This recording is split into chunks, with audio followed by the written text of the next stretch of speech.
Ринат Жұмабаев Фейджернес International Autumn жарысына қатысып жатыр екен. Қарсыласы Дион Кривенко.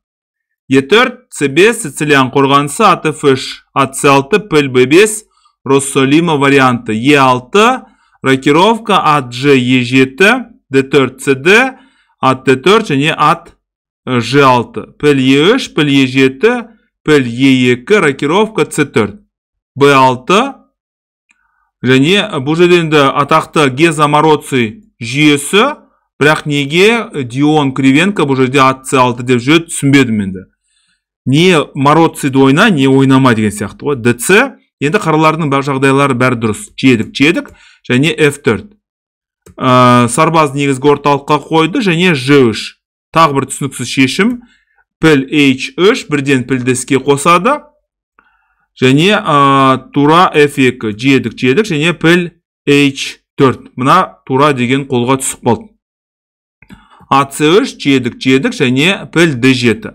Жалпы, бұндай рейтингісі 2577 сияқты адамдарға бұл үлкен басымдық, бірақ енді бірге тамашалайық.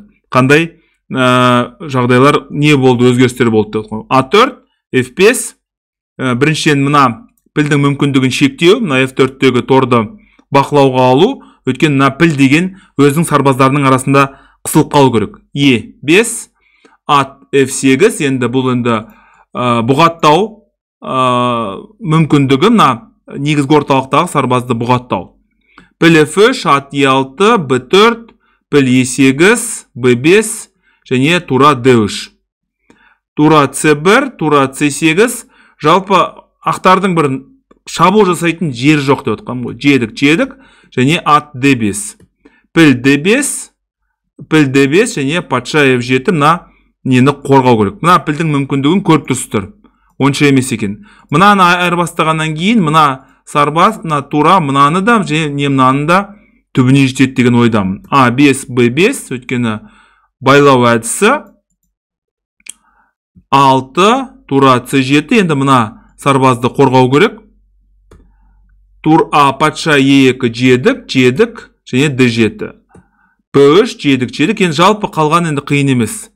Қалғаны бұнда енді деңгейдегі ойыншы үшін оп-оңай. Қазір ертеме кешпе мұна сарбаздың түбіне жетеді. A3, патша E7, мұна байлау әдісінен құтылу.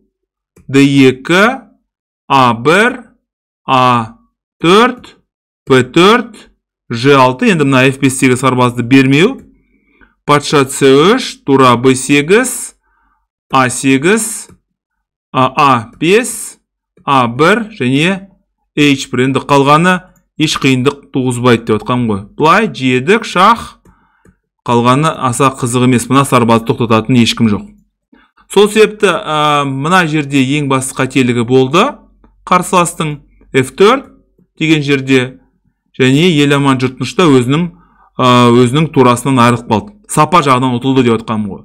Қалғаны енді еш қиындық жоқ, өйткені кәсіби деңгей өте жоғары, қарсыластың рейтингісі де төмен, және шеберлігі де төмен.